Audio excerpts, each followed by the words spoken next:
Hello বুবুরা, hello বহিনেরা, কেমন আছো তোমরা?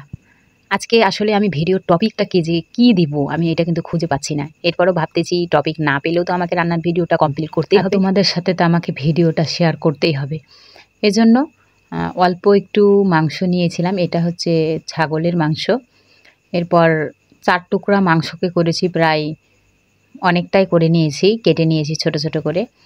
এরপর নিয়েছি আদা, রসুন, জিরা, শুকনো মরিচ নিয়েছি।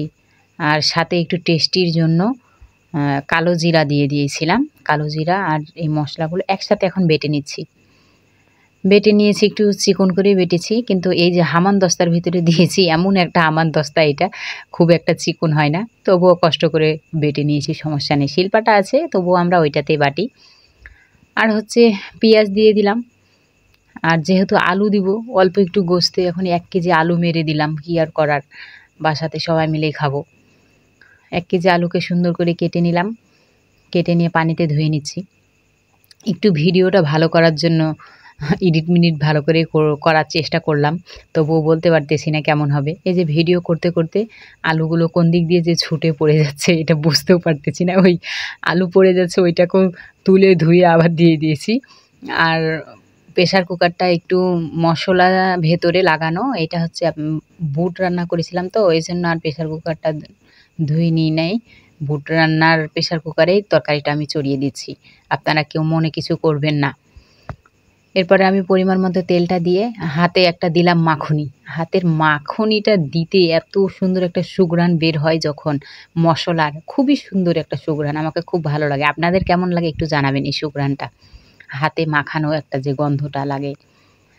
এরপরে তো পরিমাণ মতো পানি দিয়ে দিয়েছি। প্রেশার কুকারে তো বেশি পানি লাগে না, অল্প একটু পরিমাণ মতো দিলেই হয়। পরিমাণ মতো দিয়ে আমি এখন হচ্ছে লবণটাও দিয়েছি পরিমাণ মতোই। ঢাকনাটা আমি এখন লাগিয়ে দিলাম।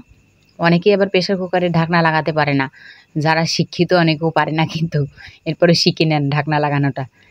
আমি যেহেতু কারেন্টের চুলাতেই দিব, এটা আমি একেবারে ২০০০ পাওয়ার দিয়ে বসিয়ে দিয়েছি। সিটি বাজতে লেগেছে। প্রায় আমি ৫ থেকে ৬টা সিটি দিয়েছি। ৬তে এরপরে সিটিটা দেওয়াও শেষ। আমার এটা সিদ্ধ হয়ে গেছে। আমি পরে ঢাকনাটা খুলে নিয়েছি, কিছুক্ষণ অপেক্ষা করেছিলাম। এরপরে দেখেন আলুটাও কিন্তু খুব সুন্দরভাবে নরম হয়ে গেছে। আর ওপরে কিন্তু ঝোলটার ওপরে তেল তেল ভাব একটা দেখা যাচ্ছে, মানে সিদ্ধ হয়ে গেছে। খুব সুন্দর হয়েছে সিদ্ধ। এখন আমি একটু চেখে দেখলাম, লবণও কম হয়েছিল, হালকা একটু লবণ দিয়েছি। আর ওপর দিয়ে একটু জিরার আর ১২ মশলার গুঁড়ো ওপর দিয়ে ছিটিয়ে দিয়েছি। সুঘ্রাণটা ভালো লাগবে।